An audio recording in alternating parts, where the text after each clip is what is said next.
When you look around in areas with modernized cultures, particularly places like the United States, it doesn't take long to see that people are sick.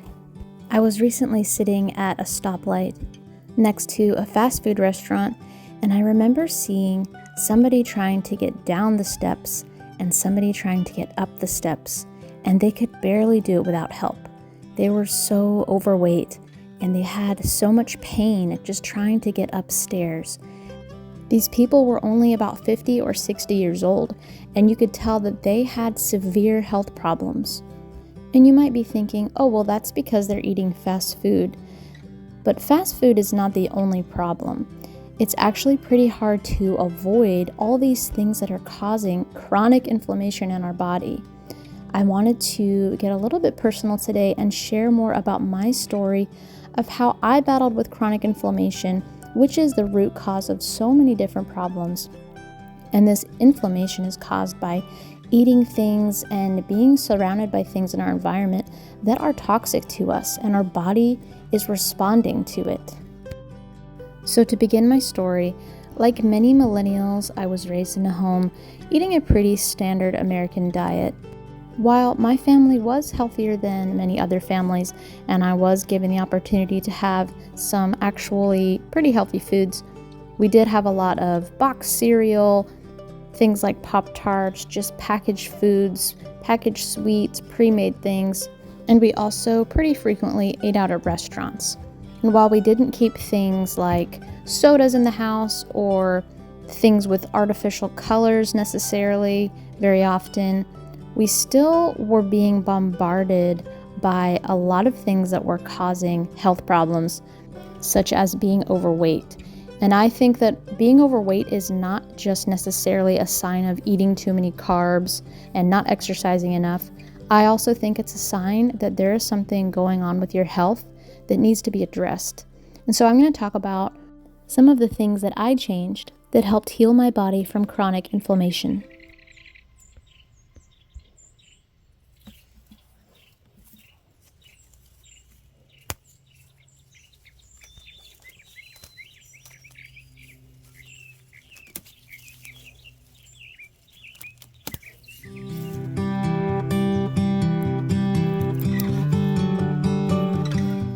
Some of the things that I'm going to talk about today that contributed to my chronic inflammation may be pretty obvious to a lot of you, but some of these things may be pretty surprising or might be something that is new to you and that might help you if you are struggling with chronic inflammation. So one of the first things that I changed in my diet when I was a teenager was I actually stopped eating meat as well as dairy. I know a lot of vegans or vegetarians are probably not going to want to hear this, but this actually led me to being pretty weak and nutritionally deficient, fatigued. But, however, it did help symptoms like my acne. And I actually think there's a reason for that, and I think that's because I was eating very poor quality meat and dairy that were filled with hormones and other toxins. The way that conventional meat and dairy is raised in the United States and many other modernized countries is completely unnatural and is making products that are also completely unnatural and are giving us health problems. I think that animal products are actually a very important part of a healthy diet because I believe that that's the way that humans have lived for a very long time, and they have very bioavailable nutrition. But it's very important to make sure that the meat and dairy that you are buying is pasture raised and very high quality if you want a healthy product. The next thing that I cut out of my diet when I was a teenager was gluten. And this helped a lot with my severe bloating and digestional issues, but I still did struggle with it because I was still eating plenty of grains as well as beans. And these foods are technically seeds. They contain a lot of phytochemicals that can be difficult for our body to digest and, of course, lead to inflammation. In order for these foods to be digested well, they need to be prepared in a way that reduces these chemicals that are hard on our body. And this is done by preparing them in a traditional way.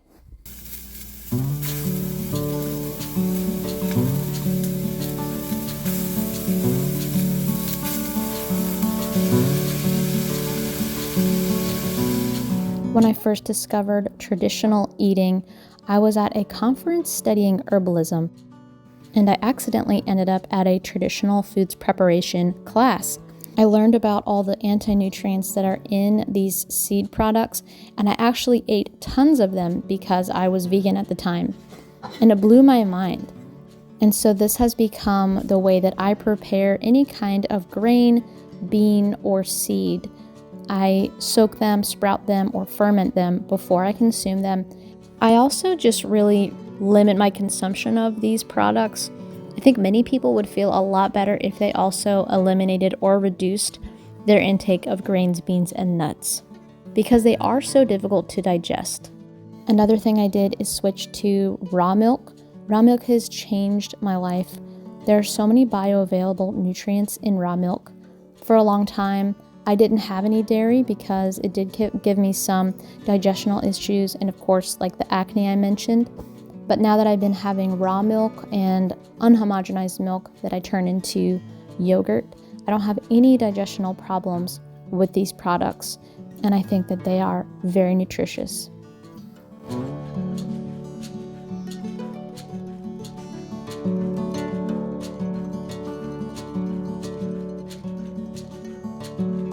I'm going to talk about a few more foods that I have eliminated from my diet that are very important. They have made some of the biggest differences on my overall health. The first one I'm going to mention is kind of an up-and-coming thing that a lot of people are discovering, and that is seed oils, highly processed seed oils. These were not introduced into the human diet until very recently, and they are wreaking havoc on our gut, on our hormones, on so many functions of our body.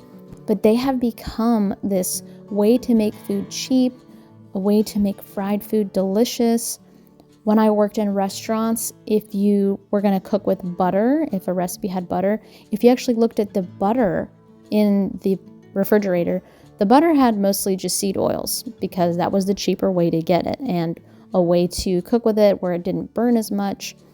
And there might be some foods that you're like, how am I going to eat it without seed oils? For me, tortilla chips was a big thing. I love chips. I love dipping it in guacamole and salsa. And there are basically almost no chips on the market that don't have canola, sunflower oil, or some other oil like that. So unless I want to go through the laborious task of making tortilla chips, I just don't eat them. And that's just become the norm for me. And sometimes that's just what you have to do, is set a limit on yourself that you just don't eat this thing unless you're going to make it a healthy way. And you're going to feel so much better if it's something that's causing you problems. Another thing that I cut out of my diet are thickeners. This is actually a soup that is thickened by eggs. It's a traditional Greek meatball soup. I'll link the recipe down below. But thickening agents like guar gum, xanthan gum, which I ate a lot of when I was eating gluten-free products that were packaged, those foods are causing irritation to our gut lining, and our gut is the window to health, basically. If your gut is not properly working and digesting foods, you're going to be having some health problems like inflammation, and you're also not going to absorb nutrients properly. One thing that I have reduced in my diet are my difficult to digest vegetables. So right now I'm making some sauerkraut with this cabbage. Cabbage contains goitrogens, which can lead to a slow thyroid. So I make sure to ferment the cabbage before I eat it, and I also just don't eat much of it in general. And the final thing I'm going to touch on are sweeteners. I prefer to use natural sweeteners like maple syrup, raw honey, coconut sugar. I limit my cane sugar to a very low amount just because it doesn't make me feel great when I have too much.